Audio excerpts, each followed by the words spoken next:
And so, what makes Cloughjordan Eco Village or the eco neighborhood of Cloughjordan different from other communities? What are some of the features of the Eco Village that demonstrate a sustainable way of life? That's a very good question, and I'm often asked that question by groups, visiting groups that come here. And I, at this stage, identified three things that distinguish us from any neighbourhood of any town or village in Ireland. The first is that we, from the beginning, built our houses to a very high ecological standard. We started building here in 2009, and at that stage, we were building houses to a much higher standard than national regulations required. Since then, national regulations have caught up on us, and we're now moving into a new development phase where we're hoping again to push out the boat a bit and to increase the environmental standards that we build houses to. But levels of insulation, the fact that all our houses are south facing, so we benefit a lot from the heat of the sun. I mean, it's since I moved to Cloughjordan 15 years ago, it's transformed my view of the Irish climate because so much of the heat in my house comes from the sun, even in midwinter, because I'm facing south. I have big windows, and the house is so well insulated that the heat is captured and kept. So that's one thing, is building our houses to a high ecological standard. The second is that we're unique in Ireland as a neighbourhood that is heated by a district heating system that is fueled by renewable energy. And so all our houses are heated in a way that's carbon neutral. And that's very unusual. The average house in Ireland is heated by oil or by gas or by coal, of course.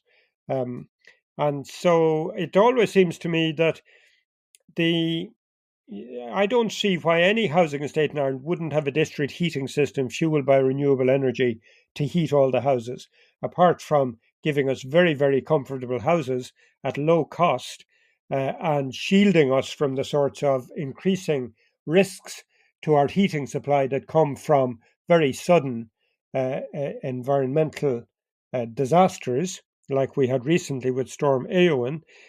We um, we manage as we manage everything. We manage the district heating system in common. So it's one of the many things that binds us as a community because, as always happens with any piece of machinery, there'll be problems at times.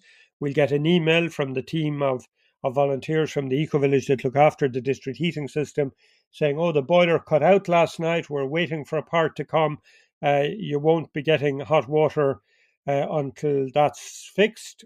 And usually a few hours later, we'll get an email saying all fine now, the hot water is flowing again.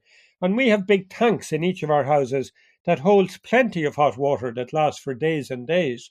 So we're all in this together, and that's a thing that really reinforces our sense of community. So that's the second dimension that makes us something unique. And the third one is that we have our own food system. To us, food, the growing of food, the way in which we tend the land to grow food is really absolutely crucial, both for reducing carbon emissions and for fostering biodiversity. So we put about 8 acres of our 64 acres aside as a community farm. There are members of the farm both from within the eco village and from outside the eco village. All adult members pay €64 a month, and for that, then they can take all the produce that is deposited in a central location here in the eco village twice a week. And as members of the farm, I mean, I'm a city man. I lived in cities all my life before I moved here, and it's a great education to meet the farmers, to hear about the problems that they're facing, and every time we have meetings of the farm members with the farmers, we learn about the growing challenges of climate change for farming today. Then we tell the farmers what we'd like them to experiment with. They're all the time experimenting with growing new crops. At the moment, we have more than 60 different varieties of vegetables, of herbs, of fruits that are grown on about 5 acres, because we allow about 1/3 of our acreage fallow at any one time to regenerate the soil. We test the soil regularly, and we actively uh, foster ever greater diversity in the soil so that we grow our food in a completely organic and biodynamic way, and it is really tasty food. It embodies no food miles because no emission there. It involves no emissions to deliver it to our coach house where we pick it up in the Eco Village, and we just eat very, very well at relatively low cost. So the €64 a month that each of us pays as adults, children go free, is then used to employ two farmers. One of our farmers is currently an eco-villager, so he lives in the eco-village. We've just changed over from a young man whose family have an organic farm in County Meath, who spent about half the year with us.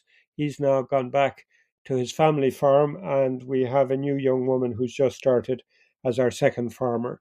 And these are supplemented by the work of volunteers that come on the European Solidarity Corps program. They come for a year from all over Europe, and they become very active and full members of our community in that year, and offer a huge amount of vitality and music and good food to the community. So it's a wonderful addition to our community life, the volunteers that come.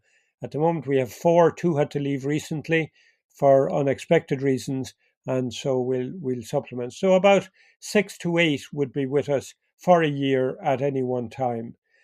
So those are the three things that I think make us something quite distinct: the ways we build our houses, the ways we heat our houses, and then the food system that we have that's very much part of our economic life and our social life.